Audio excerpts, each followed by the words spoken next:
दोस्तों, कर्मों के पास ना कागज है ना किताब है, फिर भी सारे जगत का हिसाब है। यह कहा जाता है कि जो कर्म हमने पहले किया है उसका फल हमें आज मिलता है और जो आज करते हैं उसका फल हमें बाद में मिलता है। किसी ने सच ही कहा है, दूसरों के साथ किया हुआ छल बर्बादी के सारे रास्ते खोल देता है। अगर आप किसी के साथ बुरा करते हैं तो आपके साथ भी बुरा ही होगा। आइए इसे एक कहानी के माध्यम से समझते हैं। नमस्कार दोस्तों, आप सभी का हमारा YouTube चैनल पर दिल से स्वागत है। दोस्तों, बहुत समय पहले की बात है। एक बहुत पुराना गांव था। उस गांव का नाम था राघवपुर। उस गांव के लोग बहुत ही सीधे साधे और सच्चे थे। उसी गांव में एक बुजुर्ग आदमी, उसकी पत्नी और 2 बच्चे रहते थे। बड़े बेटा का नाम रोशन था और छोटे बेटा का नाम सिद्धार्थ था। उसके माता पिता खेती का काम करते थे। वह एक किसान थे। समय के साथ साथ वह दोनों भाई अब बड़े हो गए। सिद्धार्थ अक्सर अपने भाई रोशन को देखकर जलता था, क्योंकि रोशन स्वभाव से बहुत अच्छा था। वह सबकी मदद करता था। उसके दिल में सबके लिए दया और आदर भाव था। सिद्धार्थ का स्वभाव ऐसा था कि उसके दिल में दूसरे के लिए कोई दया नहीं थी। वह अपने माता पिता से भी ठीक से बात नहीं करता था। वह हमेशा दूसरों का अनादर करता और नुकसान पहुंचाते रहता था। धीरे धीरे काफी वक्त गुजर गया। रोशन और सिद्धार्थ के माता पिता का देहांत हो गया। उसके माता पिता इस दुनिया में नहीं रहे। रोशन उस वक्त घर पर नहीं था, वह दूसरे शहर गया था। जैसे ही उसको इस बात का पता लगा, वह सब काम छोड़कर दौड़ता हुआ अपने घर पहुंचा। रोशन को विश्वास नहीं हो रहा था कि उसके माता पिता अब इस दुनिया में नहीं रहे। रोशन और सिद्धार्थ ने उनका अंतिम संस्कार किया। वह बहुत दुखी था। वह उनसे बहुत प्रेम करता था। उसने गांव वालों को भोजन के लिए आमंत्रित किया और ब्राह्मणों को दान दक्षिणा देकर विदा किया। अब रोशन और सिद्धार्थ दोनों अकेले रहते थे। धीरे धीरे वक्त गुजरता गया। वह हर साल अपने माता पिता की बरसी पर ब्राह्मणों को भोजन कराता और दान देता। यह सब चीजें सिद्धार्थ को पसंद नहीं आती थी। वह रोशन से बहुत ईर्ष्या करता था और वह रोशन से जलते रहता था। उस राज का राजा बहुत अच्छा था। वह राजा सबकी मदद भी किया करता था। इसीलिए एक बार अपने माता पिता की बरसी पर रोशन ने अपने राज्य के राजा को आदर सत्कार के साथ अपने घर बुलाया और राजा के सामने ब्राह्मणों और उसके सगे संबंधियों को खाना खिलाया।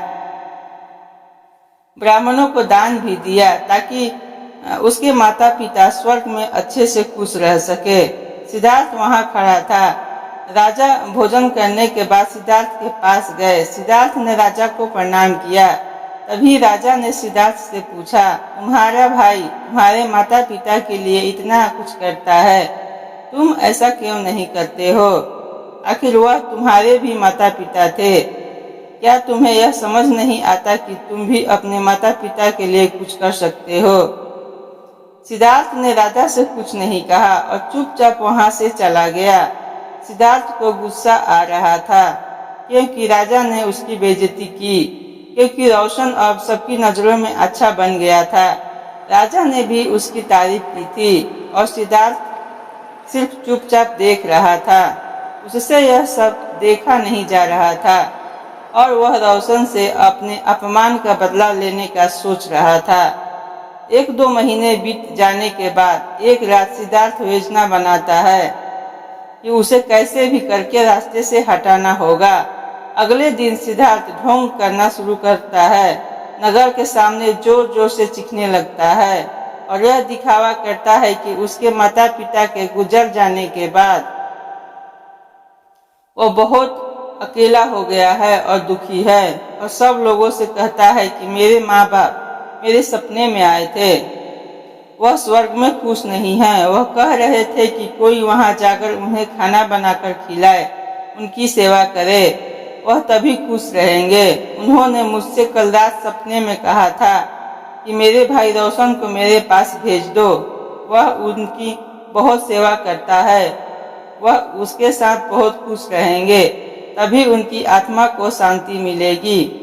उन्होंने ऐसा कहा। मुझसे यह मामले की बात राजा तक पहुंच गई और राजा खुद वहां आता है। राजा ने ज्यादा सोचा नहीं, उसे लगा कि सिद्धार्थ सच कह रहा है और कहते हैं यह तो अच्छी बात है, रोशन को अपने माता पिता की सेवा करने का मौका मिल रहा है और मिले क्यों ना, इतने साल से जो पुण्य कर रहा है। राजा कहते हैं लेकिन इसके लिए तो रोशन को मरना पड़ेगा। रोशन यह सब देख रहा था। रोशन को यह सब समझ आ गया था कि यह सब केवल उसे फंसाने की चाल है, क्योंकि उसका भाई उससे नफरत करता है। लेकिन वह फिर भी सब लोगों से कहता है चलो ठीक है, इस बहाने मैं अपने माता पिता की सेवा करता हूँ। वह राजा से कहता है महाराज, आप अगले दिन नदी किनारे एक नाव का बंदोबस्त कराएं, मैं नाव से कूदकर नदी में अपनी जान दे दूंगा और फिर स्वर्ग में जाकर अपने माँ बाप की सेवा करूंगा। राजा ने कहा ठीक है, अगले दिन इन सभी चीजों की व्यवस्था कर दिया जाएगा और उसे मरने के लिए तैयार करना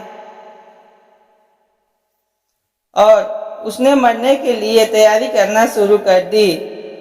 सिद्धार्थ यह सब देखकर मन ही मन बहुत खुश हो रहा था। अगले दिन रोशन ने राजा से कहा था, उसके मुताबिक राजा ने नदी के किनारे एक नाव का बंदोबस्त कर दिया। राजा और सारे गांव वाले भी वहां आ गए थे। रोशन आखिरी बार उस गांव और सब लोगों को देखता है, फिर नदी में कूद जाता है और सारे गांव वालों को पता चलता है कि रोशन अब इस दुनिया में नहीं है। अब वह स्वर्ग की ओर चला गया है अपने माता पिता की सेवा करने के लिए। सिद्धार्थ बहुत खुश था कि उसका इकलौता भाई अब दुनिया में नहीं रहा। जो भी जमीन और वसीयत है सब वह मेरा है, मैं ही इसका मालिक बनूंगा। धीरे धीरे काफी दिन गुजर गए। एक दिन अचानक राजा के दरबार के बाहर रोशन बैठा होता है और जोर जोर से रो रहा होता है। राजा के सिपाही ने देखा कि रोशन वहां बैठा रो रहा था। पहले तो सब डर रहे थे उसके पास जाने से। फिर कुछ देर बाद सिपाही पूछते हैं यह चमत्कार कैसे हुआ, तुम जिंदा कैसे हो? रोशन मौन रहा। फिर सिपाही उसे दरबार में ले जाते हैं। सिपाही रोशन को लेकर आ रहे होते हैं। राजा उसे जिंदा देखकर बहुत आश्चर्य होता है और रोशन से पूछते हैं। तब रोशन राजा को बताता है महाराज, मैं स्वर्ग में गया था, मैंने देखा मेरा माँ बाप अभी भी खुश नहीं हैं। वह मेरे पर गुस्सा हो रहे थे और कह रहे थे तुम्हें तो खाना बनाना भी नहीं आता, तुम तो हमारी सेवा भी ठीक से नहीं कर रहे हो। तुमसे अच्छा तो सिद्धार्थ है जो तुमसे अच्छा खाना बना लेता है और वह हमारा ख्याल भी रखेगा। तुम जाओ और उसे भेज दो। राजा कहता है अगर ऐसा है तो सिद्धार्थ को इसके लिए मरना पड़ेगा। राजा अपने कुछ सैनिकों को भेजता है और वह सिद्धार्थ के पास जाते हैं और कहते हैं कि महाराज ने तुम्हें राज दरबार में बुलाया है और सिद्धार्थ उनके साथ आ जाता है। राज दरबार में पहुंचकर सिद्धार्थ ने देखा तो उसका भाई रोशन वहीं मौजूद था। उसे वहां देखकर आश्चर्यचकित हो जाता है और राजा उसे सारी बातें बता देते हैं और कहते हैं तुम्हारे भाई ने माता पिता के लिए इतना त्याग किया है, अब तुम्हारी बारी है। तुम्हारे माता पिता चाहते हैं कि तुम उनकी अच्छे से सेवा करो। राजा उससे कहते हैं क्या तुम उनके लिए ऐसा कुछ नहीं कर सकते? सिद्धार्थ अगर कुछ बोलता तो उसकी योजनाओं के बारे में पता चल जाता, इसीलिए सिद्धार्थ को न चाहते हुए भी यह सब करना पड़ता है। अगले दिन फिर से सारी तैयारी की जाती है। कुछ देर बाद सिद्धार्थ घर जाता है और सोचता है मैं वहां जाऊंगा ही नहीं, अगर मैंने ऐसा किया तो वह सच में मुझे मार ही देंगे। आज रात को ही मैं गांव छोड़कर कहीं चला जाऊंगा। दूसरी तरफ रोशन ने राजा को सारा सच बताया। असल में वह जिंदा कैसे बचा था, उसने पहले ही मछुआरे से बात कर ली थी। जब रोशन नदी में कूदा तो थोड़ी ही देर बाद मछुआरे ने उसकी जान बचा ली थी, जिससे उसकी जान बची और वह 1 महीने तक नगर से दूर रहा था और वह किसी को पता नहीं चला कि वह जिंदा है। फिर सही समय पर राज्य में लौट आया। वह यह सब सिर्फ इसीलिए किया क्योंकि वह उसके भाई सिद्धार्थ को एक सबक सिखाना चाहता था। इधर सिद्धार्थ शहर छोड़कर जाने की योजना बना चुका था। अपने योजना के अनुसार वह रात के अंधेरे में ही घर छोड़कर भाग जाता है। वह घर छोड़कर कुछ दूर गया ही था कि तभी राजा के कुछ सैनिकों की नजर उस पर पड़ जाती है और उसे रोकने का प्रयत्न करते हैं। सिद्धार्थ और सैनिकों के बीच हाथापाई और लड़ाई शुरू हो जाती है। सिद्धार्थ को सैनिकों ने पकड़ रखा था। सिद्धार्थ गुस्से में आकर एक सैनिक के सिर पर एक लकड़ी से मारता है। सिर पर चोट लगने से उसकी वहीं पर मौत हो जाती है। रोशन ने जो सारी बात राजा को बताई थी वह सिद्धार्थ को माफ करने वाले ही थे, लेकिन जैसे ही राजा को यह बात मालूम पड़ती है कि सिद्धार्थ गांव से भाग रहा था और उसने एक सैनिक की हत्या कर दी, यह सारी बातें जब राजा को पता चली तब वह सिद्धार्थ पर और ज्यादा गुस्सा हो जाते हैं और राजा क्रोध में आकर उसे मृत्यु दंड का आदेश देते हैं।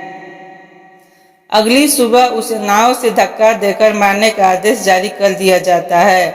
उसको उस आखिरी समय पर अपनी गलती का एहसास होता है कि जिंदगी के अंतिम वक्त में भी उसने लोगों का बुरा ही किया। वह रो रहा था। उसे भी अपने जीवन की आखिरी पलों में गलती का एहसास होता है, पर वह कहावत तो आपने सुनी ही होगी, अब पछतावे से क्या होगा जब चिड़िया चुग गई खेत। और पछतावे के साथ उसे अपनी जान से हाथ धोना पड़ता है। दोस्तों, कर्मों का फल ऐसा ही होता है, जैसी करनी वैसी भरनी। बुरे इंसान को आखिरी वक्त तक सही और गलत का पहचान नहीं होता। जिंदगी ऐसे ही नहीं चलती। जिंदगी समझने की चीज है जिसे हर व्यक्ति को समझनी चाहिए। मनुष्य के द्वारा किए जाने वाले सभी कर्म उसके विचारों से बनते हैं। हमारी सकारात्मक या नकारात्मक सोच विचारों को जन्म देती है और वही विचार कर्म बनाते हैं। इस तरह सोच सकारात्मक होने पर ही अच्छे कर्मों का निर्माण हो सकता है। अगर हमें किसी के साथ बुरा करते हैं तो हमारे साथ भी जरूर बुरा होगा। जब आप दूसरों के लिए अच्छा करते हो तो बदले में हमारे साथ भी अच्छा होता है। यह भी हो सकता है उस वक्त हमारे साथ कुछ बुरा ना हो, लेकिन कभी न कभी इसका हर्जाना हमें भुगतना ही पड़ता है। इसीलिए हमें किसी के साथ बुरा करने का कोई अधिकार नहीं है, क्योंकि कर्मों का फल कभी न कभी मिलता जरूर है। दोस्तों, आपने आज के इस वीडियो से क्या सीखा वह मुझे आप कमेंट में बता सकते हैं। इसी के साथ मेरी उम्मीद है कि आपको आज की वीडियो पसंद आई होगी, तो इस वीडियो को उस इंसान को शेयर करें जिससे यह कहानी सुनने की जरूरत है, और चैनल को सब्सक्राइब करें। तो चलिए फिर मिलते हैं ऐसी ही एक नई वीडियो के साथ। तब तक आप अपना ध्यान रखें, स्वस्थ रहे, सुरक्षित रहे, मस्त रहे। धन्यवाद।